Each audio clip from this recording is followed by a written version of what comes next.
Hello and welcome to the PFF Fantasy Football Podcast. I'm your host, Ian Hartitz, and today we are going to do our usual Thursday podcast episode of breaking down the top 10 storylines to look forward to ahead of what figures to be a very exciting Week 9. And to get this task accomplished, everyone, I have a very special guest joining me today. Top 10 most accurate fantasy football analysts in 2017, 2018, and 2019 alike. We have the co-host of the award-winning Fantasy Footballers podcast, Jason Moore. Jason, what's going on, man? It's just an exciting time to be alive. 2020, here we go. Fantasy football is the reprieve for the salve for our souls. That's right, man. I'm one of these savages that even in March, I'm still trying to fill up my day with as much NFL stuff as I can, but particularly with today's events going on and all that, it is a particularly great relief. So everyone make sure you follow Jason on Twitter at JasonNFL if you don't already, and check out the Fantasy Footballers podcast. I'm sure you don't need me to tell you Jason's one of the funniest and sharpest guys in the industry, but make sure, to check those out. Reminder, it never hurts. So without further ado, let's get after these storylines. So Jason, we have Lamar Jackson, Marquise Brown, and Mark Andrews, who just haven't quite been producing as fantasy managers would hope to this point. Now we got a road trip to Indianapolis against, a defense that you look at a bunch of metrics and they seem pretty legit against the pass and run alike. What do you make of these Ravens assets both this week and throughout the rest of the season?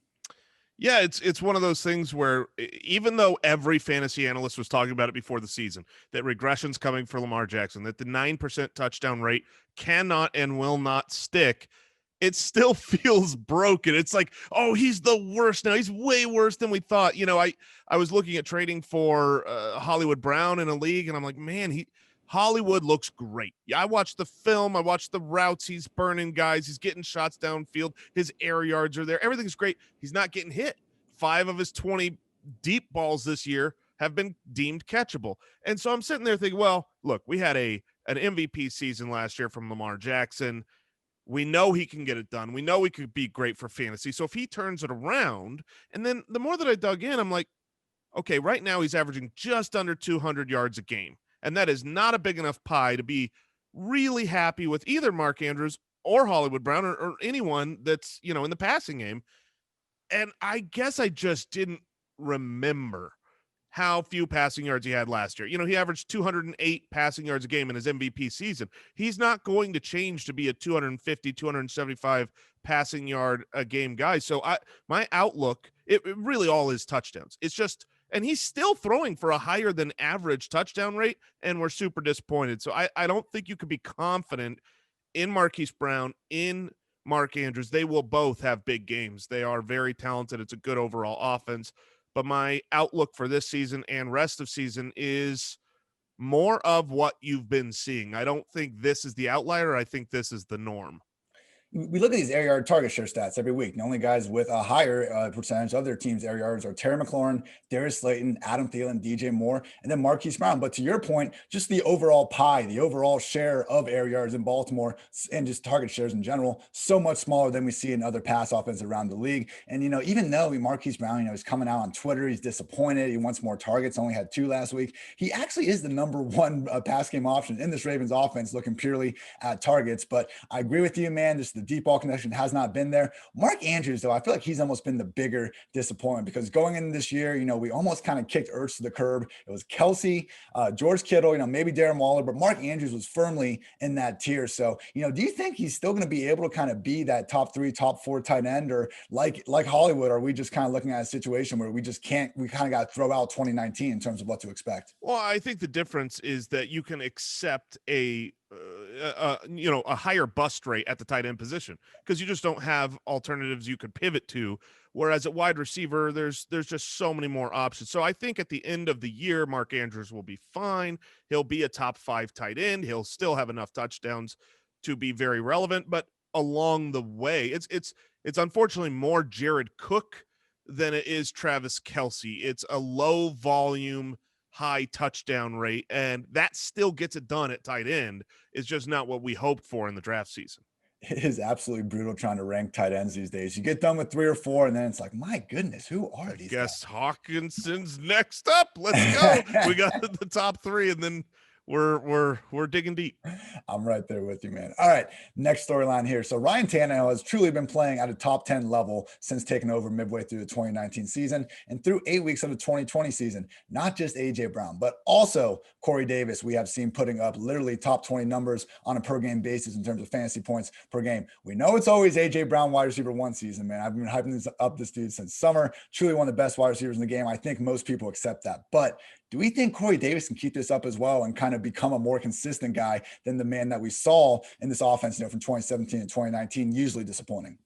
Yeah, I think he can be far more consistent than what we've seen in the past. This is a talented wide receiver. He was drafted top 10 in the NFL draft. I think we forget that because of how bad he's been, but he was drafted with a lot of talent. The offense is one that I think we want pieces of. And like you said, Ryan Tannehill has been a really solid option. Now, it's still AJ Brown 1, Corey Davis 2. I know if you look at the numbers, you put them side by side, you're like, well, you can make the case that, they're 1A and 1B.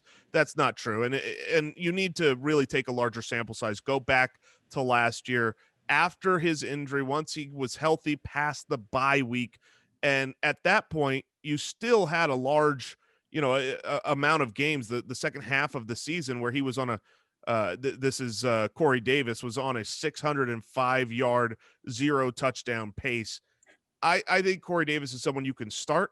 I think you can have him as a flex option most of the games, the rest of the way, but I don't see him as a stud. If you're going to have the ability to truly have game-breaking plays where you take a slant and you go 70 yards for a touchdown, that's not going to be Corey Davis. That's going to be AJ Brown. Yeah, and to your point about him being this former first-round pick, players are allowed to get better in the NFL. We've seen this with Rashad Perryman, even Nelson Aguilar this year, and now it's looking like Corey Davis. I mean, you have Devontae Parker, that fifth-year breakout we always talked about. Even like Devontae Adams, man. There was a long time in the NFL where this guy just, oh my goodness. We were just talking about Devontae Adams because he's unbelievable. I mean, he's so good.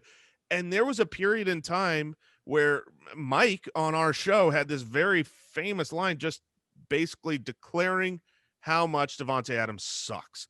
And it was true at the time. Like, it took Devontae Adams a long period of time for it to click. And thank goodness he was granted that opportunity because it clicked.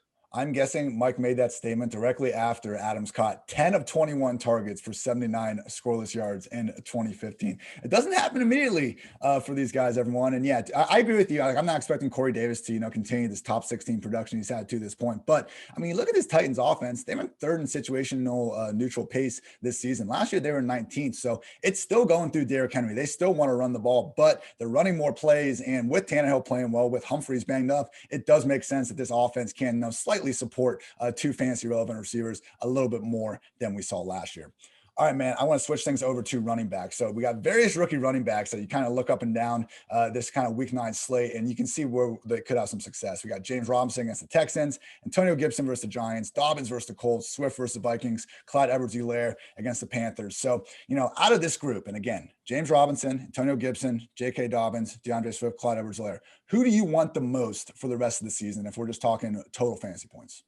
Yeah, out of that group, I think it's easiest to work in kind of reverse order and say who I don't want the most. That sometimes that's easier. DeAndre Swift is out. I'm not trusting the backfield of the Detroit Lions, even when it looks like he's going to get the opportunity. It doesn't matter the talent. Now all of a sudden it's Kerryon Johnson week. It's an Adrian Peterson week. So he would be, last on the list. The next last on the list has to be, unfortunately, J.K. Dobbins. Now, not necessarily for this week. While Mark Ingram is out, J.K. Dobbins looks great. He is clearly the more talented player. He breaks tackles. Mark Ingram breaks none. And the electric plays are there for him. But at rest of season, when Mark Ingram comes back, he's going to be the starter regardless of what we believe should happen. So I would say those two guys are out. Then it's a close race between James Robinson, Antonio Gibson, and Clyde Edwards-Helaire. I'm actually going to throw Clyde Edwards-Helaire out next. I think his situation has gotten worse. He's already been a little bit disappointing. And the arrow, is pointing down on him with Lev Bell there.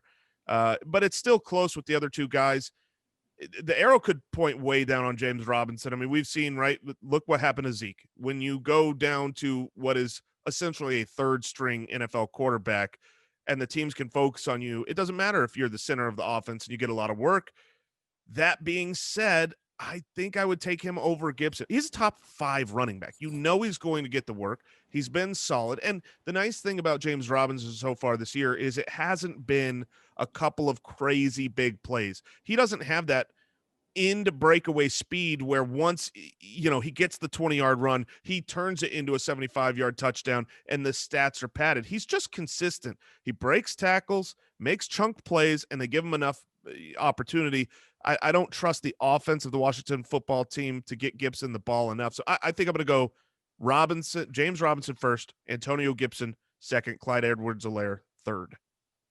We are right in line, man. Just all about the opportunity and who can get the most of it potentially moving forward. James Robinson already has the role that we hope is the best case scenario for Antonio Gibson. He has a chance to get it though. Like unlike Dobbins, unlike Swift, and unlike Clyde Edwards-Helaire, there is far less backfield competition for Gibson. And with him coming out, being more of a pure wide receiver out in Memphis and still learning the position, I expected him to be having more trouble, getting away from Peyton Barber, Bryce Love, and getting that early down work. He's really had that. It's just that J.D. McKissic continues to play so many snaps and get all those targets. So, he has CMC's old coach. He has CMC's old quarterback, but he doesn't quite have CMC's old role yet. It could happen though. Maybe we get that post bye week rookie bump that we saw Swift get a little bit ago. But yes, I do think it is James Robinson's season out of this group. How concerned are you with Jake Luton now being his quarterback, or do you just think that this, huge workload will continue to win out? Well, I am very concerned about it. I mean, the workload will still be there, but like I said with the Cowboys, the difference between the Cowboys example of losing your quarterback and all of a sudden the offense collapsing over to losing the quarterback for the Jacksonville Jaguars is, look, Dak was great. You can say whatever you want about him, but he was great. I think the backups have proven Dak's point. And while I love Gardner Minshew, I mean Minshew mania, the swag, all that, he's not that great. He's a guy. And for the last several weeks, while he's been playing with this broken thumb, he's looked like trash. So yeah, I'm concerned about Jake Luton. He doesn't strike me as anyone that the defense is going to have to even worry about. They're going to stack the box, but it's not like they haven't been kind of doing that already. So the James Robinson will not be as good with Jake Luton as he was with Gardner Minshew. But the drop will not be like what we've seen for Zeke without Dak. Agreed. And we have not seen Luton in the NFL yet, but just based on kind of his 2019 advanced metrics, we really do see the, painting the picture of a quarterback that loves to check the ball down, but Chris Thompson's still banged up and no one really challenging James Robinson. Going to continue to be treating him as a top 12 option at the position week in and week out, everybody. Want to stick with the Cowboys here, and that's a good example. But, personally, I am fearful for whoever winds up under center for the Cowboys this week against the Steelers pass rush. They currently have the highest pressure rate in our PFF database of the last 10 years. They're just getting after everybody. Ezekiel Elliott, Amari Cooper, these guys have enough volume, but man, like I'm already just getting nervous thinking about the start-sit questions we're going to have this weekend about, guys that are just in non-horrendous situations versus Cooper and Zeke. So how are you approaching this Cowboys offense in week 9? And do you think that Cooper, Zeke are the only ones that can kind of carve out some value, or is there maybe someone else that you think once maybe it's a slightly better matchup moving forward, we can get back to trusting? I think this is about who the quarterback is. So right now, this week with Andy Dalton on the COVID IR, I'm not only am I not going with any other option, I'm not going with Amari Cooper either. I said this last week, and last week we had the double up. We had the DiNucci, but we also had the Darius Slay. So that was part of why I told people to bench Amari Cooper last week. But the reality is when Dalton came in, we still saw who he was targeting as his number 1 wide receiver. That was Cooper. We have no idea. With the options here, with CeeDee Lamb, with Gallup, with Cooper, just because Cooper's getting the most money does not mean he comes in and gets targeted the most. You have no idea. I am not starting a single Cowboys wide receiver this week, including Amari Cooper. I will still start Zeke. It's a volume play. He's going to get the ball. It's a terrible matchup, but if he can break one play or fall into the end zone, he should be fine. His floor is high. He's unfortunately mostly a floor play this week, but that's where it ends. Once Andy Dalton comes back, I will be fine starting Amari Cooper because I'm confident that's going to be his number 1 read. Outside of that, I mean, I loved Gallup coming into the season. CeeDee Lamb was my number 1 rated rookie coming in, and he looked the part. And I've dropped both of those guys wherever I have them in any redraft leagues. I'm not going to spend my time waiting for talent that doesn't have opportunity. So brutal, man. Yeah, I ran Cooper as my wide receiver 20 this week, but even that felt bad. I think I'm with you. Just take a complete sit approach to the situation. Can't say in every league. I'm sure there are some, desperate managers out there that really don't have a better choice, but it truly is looking more dreadful than ever for Cooper. Now, Zeke is an interesting one, man. I'm curious if you kind of have a specific ranking with him. I have him as my PPR RB14. I have David Montgomery, Todd Gurley ahead of Zeke. I could not even have fathomed doing this a couple of weeks ago, but now I just feel like when you take away this Cowboys kind of scoring upside from the offense, Zeke's role is, a lot more similar than some of these other backs around the league. Yeah, Zeke is around that running back 15 to me. The David Johnsons, Jermichael Hasty's, Justin Jacksons, those are players that you might be squeezing in ahead of Zeke this week. And Zeke is not a must start this week. He's you can start, but obviously look at your roster. And if you've got a good matchup with a solid player, a couple weeks ago, it would have been unfathomable to say, I'm going to put David Johnson in over Zeke, but I would do that this week. Yeah, I like that. Not a must start, a can start, everyone. Heard it from the man himself. All right, storyline here, number 5. We got TB12 versus Breeze on Sunday Night Football. Biggest storyline, though, is the return of Antonio Brown. We got Chris Godwin, dealing with the index finger injury. Sounds like he has a chance to come back this week. Mike Evans, is playing out there every single week, but man, he's been hobbled on that ankle pretty much since week 2. Set after that Raiders game a few weeks ago, estimated he's only working at 80%. Scotty Miller's on the, injury report every single week. All sorts of injuries going on. And yet we got Bruce Arians saying that, we'll see, maybe he plays 10 to 30 snaps. Jason, are you with me in that? I just cannot believe the Buccaneers would go through all this awful PR, all these hoops to get AB on the field. Like, they're going to feature the guy from game 1, which is Sunday night. Yeah. Yeah, they're going to feature him game 1. I mean, this is a team that is, their window is now. When Tom Brady's your quarterback, you're not looking to take things slow. They want to make the playoffs. They want to get the bye. They want it all. And the reality is this. I mean, look at last week's performance from Tom Brady. He threw to about 100 different players because he's going to throw to whoever is open. And if you look at the list of players on that team, I know which one is going to be open. It's Antonio Brown. And we have a history here. I know it's obviously super small sample size, almost a narrative only, but it's not. It happened where off the street with barely any practice, Antonio Brown comes in with Tom Brady and is thrust right in, gets 8 targets, 56 yards, and a touchdown with the Patriots in the only game they've played together. I think they need him right now. I think he wants to prove something. Brady wants to prove something. And look, the Buccaneers don't want to come off looking like they made a bad decision.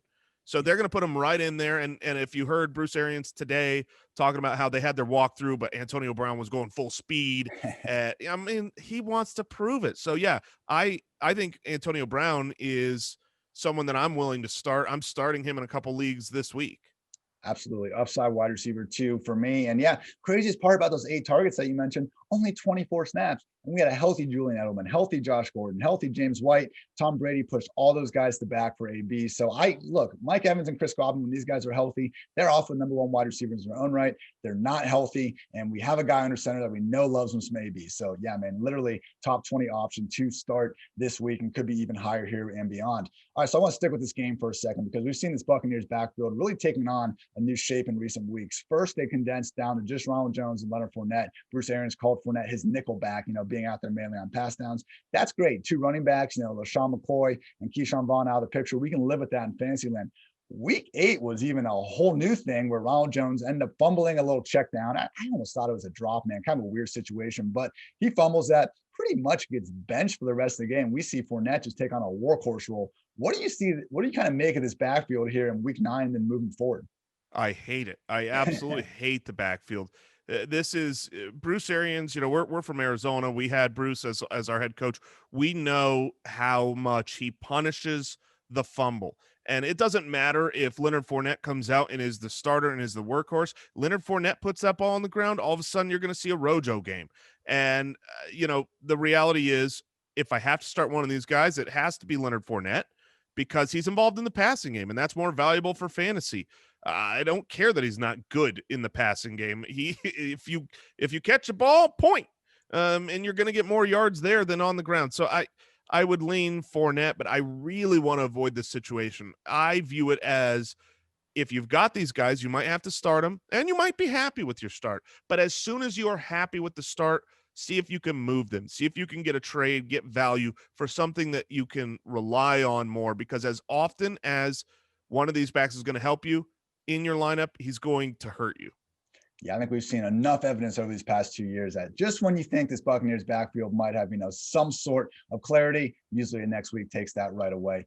Quick shout out to our sponsors before we get to our last 4 points. All first-time depositors at Monkey Knife Fight that put $20 in their account by using promo code PFF will receive a free PFF annual subscription. That's a $40 value for just $20, and you'll get the opportunity to turn that $20 into even more money playing daily fantasy and prop games on one of the fastest growing fantasy sports sites in the USA, and Monkey Knife Fight. So go to Monkey Knife Fight, deposit your $20 with promo code PFF today, and receive your free PFF Edge annual subscription. All right, everyone, we have 4 more storylines here. Thank you, as always, for listening to PFF Fantasy Football Podcast. So I want to talk about a game that I think might be, I don't want to call it a sneaky shootout. I just think it should be an expected shootout. Raiders and Chargers. We got Justin Herbert and Derek Carr, who have largely been playing great football this season. I mean, look, Darren Waller, Keenan Allen, we know the usual suspects who are probably going to be going off in this spot, but, any of these other complimentary pass catchers, Mike Williams, Henry Ruggs, Hunter Henry, even like Jalen Guyton, do you think any of these guys in these offense and these Raiders and Chargers offenses can kind of carve out more consistent roles here moving forward? Yeah, I mean, as far as this week, I absolutely agree with you. I love it. Derek Carr's been great. He was my stream of the week this week. My start of the week is Herbert. I love this matchup. I think Derek Carr would have been great last week if it wasn't for being the craziest weather game I can remember, with sideways hail coming in at one point. So, yeah, I like the options. I am really looking towards Ruggs this week. This seems like if it's going to be a high over or under, if a lot of points are put up and you're going to have to air it out with 2 teams that are willing to do so, it's going to be the deep threats. Mike Williams, Henry Ruggs. I mean, yes, it can be Guyton. It can be Aguilar. And we'll be super disappointed when those 2 guys come down with the deep pass. But I really like what I've seen leading up to that last week and the utilization for Mike Williams. I'm not sold on Hunter Henry. Hunter Henry, when I watch, he's just a guy. He's in a good role, and at the tight end position, look, if you've got him, you're starting him because he's tight end 1. That's not saying much, but, is he going to break a big play? No, I don't know that he can. He's just on a offense that's putting up a lot of points. So to me, it's Mike Williams and Henry Ruggs, and I would actively seek them out right now. I think rest of season they'll both be good, but this game specifically, they should be in your lineup. Yeah. With taking a step back in this Raiders for a sec, they had the awesome win in Kansas City. Carr's throwing the ball all over the place. They go in Arrowhead and they win. They come out of a bye week. They have an impossible matchup against the Buccaneers. We've seen defang Aaron freaking Rodgers and then most of the offensive they face this year. And then to your point, just one of the most horrific weather games of the season last week against the Browns. So, I mean, Carr even had an interview where he came out and pretty much said like throwing downfield was kind of our new identity. I just don't think he's had much of a chance to show that over these past few weeks, even though we saw it at a high level in week 5 and even the earlier parts of the season. The guy's always had a great arm and throws a great deep ball. He just hasn't been willing to do it all that often. So you look at these wide receivers, and among 202 players with at least 15 targets this year, Henry Ruggs is 8th in yards per target. Nelson Aguilar is 5th. When they're trying to throw these outside guys, good things are happening. We just need a game that's going to kind of force it out of them. And yeah, man, this Chargers team last 4 weeks, like it's a great defense when they're healthy, but now we even got Joey Bosa with the potential concussion to worry about. It's just a situation where maybe a fully healthy Chargers D could, make some noise, but I just think we're going to see points flying on the board from both sides. And yes, Ruggs and Williams, man, I'm with you. I do think Hunter Henry, he hasn't looked good, but at what point do we say, okay, he hasn't looked good this year, but we know we have 4 years of evidence of him being one of the league's better tight ends. I mean, isn't this kind of at a volatile tight end position, maybe the time we should be looking to buy into a second half comeback? Well, I mean, it's when you say we've got a long stretch of him looking good, it's continuing right now. I mean, right now, he's been okay. He's had a top 12, a top 10 performance, but it's just not good enough to be one of those tight ends that matter. You look on the other side of the field and Darren Waller and the volume and week in and week out, he's going to be important. Hunter Henry will have disappearing acts. Hunter Henry will go, and have 23 yards to finish a game and completely let you down. So can he get better as the season goes on? Maybe. But look, I love Justin Herbert. I told you he's my start of the week this week, but the shoe is going to drop. He's not going to be the same quarterback as a rookie the rest of the season. He's not going to smash every rookie record that's ever been made and all of a sudden be better than, other MVP candidates in the recent history.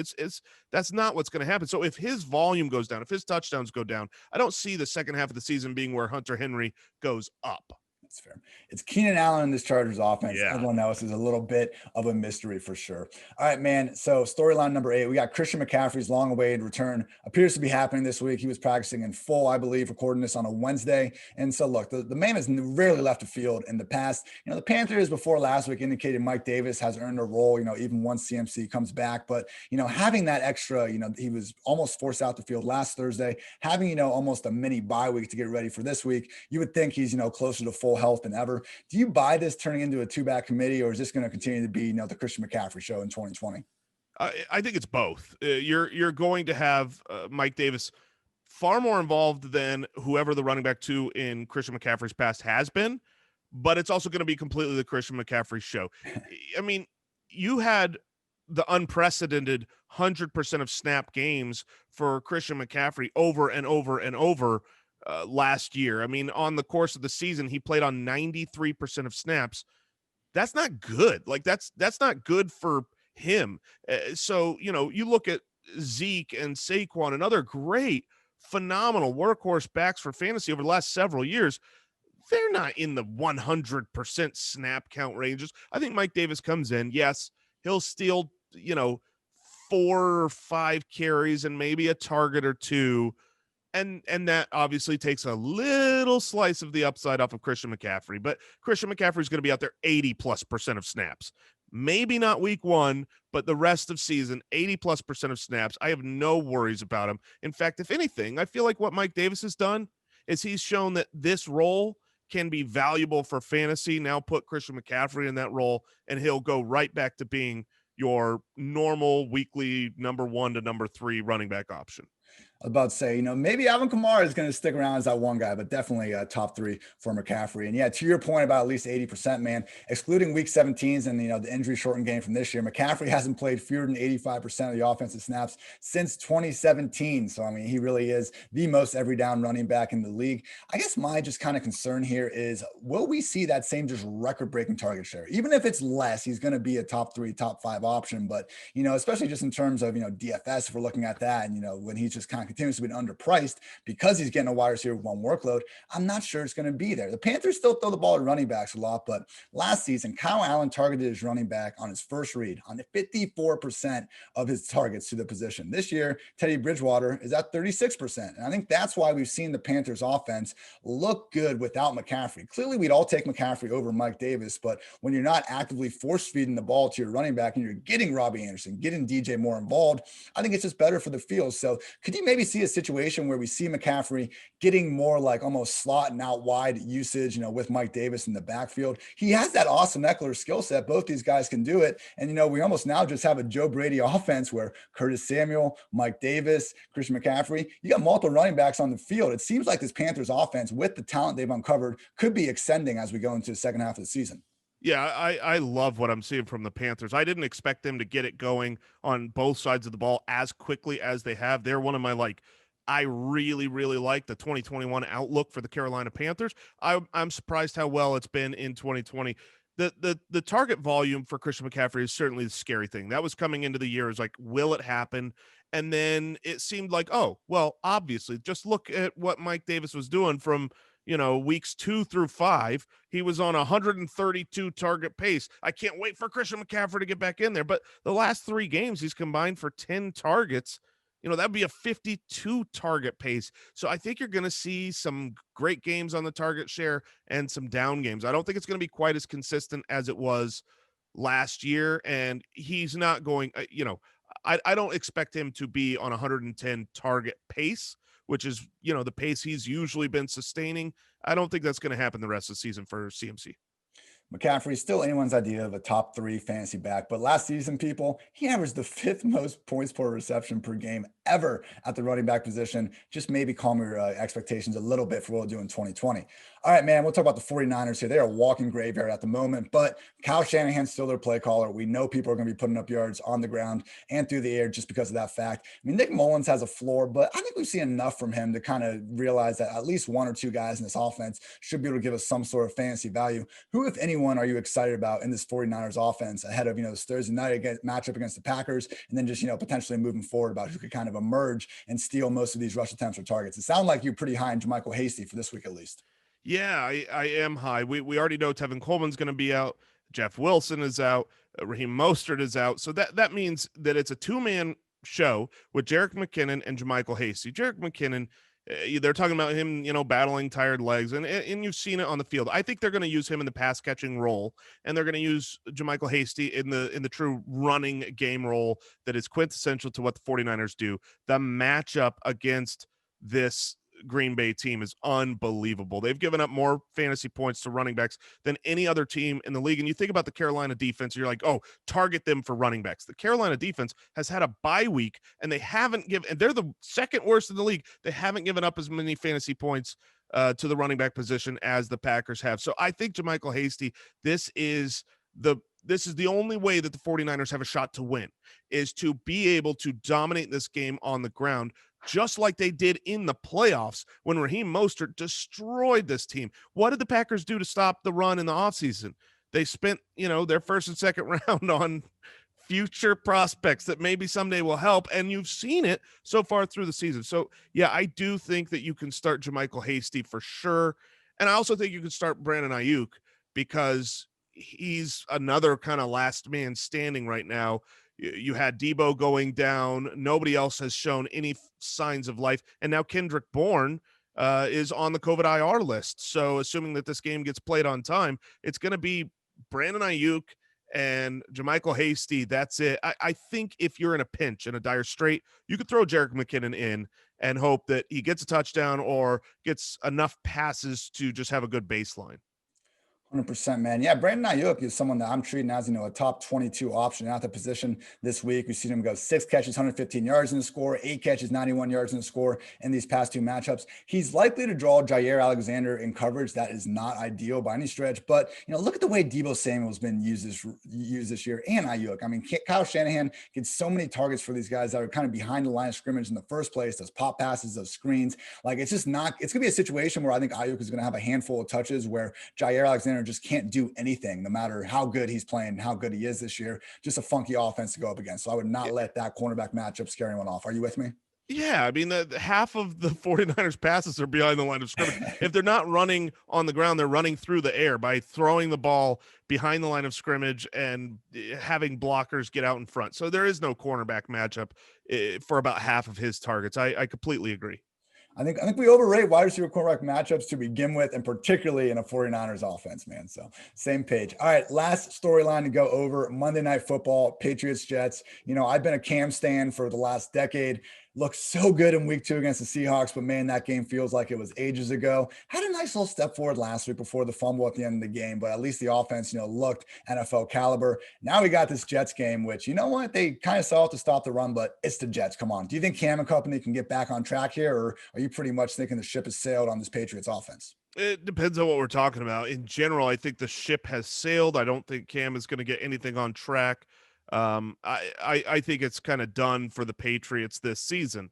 If you're talking for fantasy, then Cam is still fine. He was a top 12 quarterback this last week. He was a top 12 quarterback 2 weeks before that. In fact, he's only had 2 games on the season where he has not been a top 12 quarterback because he runs the ball. That's a cheat code in fantasy. It's not fair. It's like every time that he gets a decent run, I turn and I say to Mike, I'm like, there's 75 passing yards, because Mike and I both hate the way that it's scored in fantasy, but take advantage of it. So I think he will be okay for fantasy, but something's not right with him. I mean, I've loved Cam Newton for a long time, especially, we're a fantasy show, and he's been so great when he's been on the field. But when he makes a decision to throw the ball and he sees a guy right now, It's like 1 Mississippi, 2 Mississippi for him to complete his throwing motion and heave it as hard as he can to someone who then drops the ball.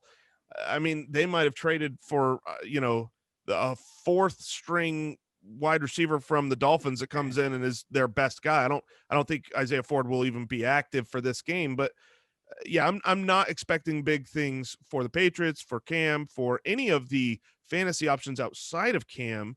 And I would include Damian Harris to some degree. Now this week it's the Jets, so go ahead. You're going to be favored. You're going to be running the ball. Damian Harris should be fine, but this is a team that they might want to consider losing to the Jets the 2 times they play them and losing the rest of the way, getting that number 1 pick, because they have so many holes on their team. They're just not looking good, and I don't think Bill Belichick's going to be able to scheme his way out.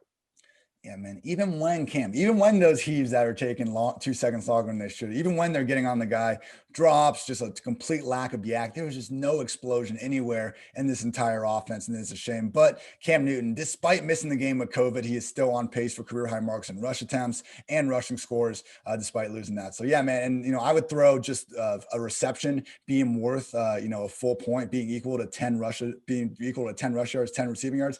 It's absurd. We need to get some sort of tiered. A reception behind the line is not the same as a reception 20 yards downfield. So I'm with you, man. Fantasy football, not perfect. I completely agree with you that could be better. Now, on our show, I know a lot of shows, they're full PPR. We have Ballers Preferred Scoring. It's all half PPR. Yeah. That's the Goldilocks, man, because you need some value to the reception. But when you have full PPR, which is a lot of fun to play in, I don't mind me a full PPR league. They're great.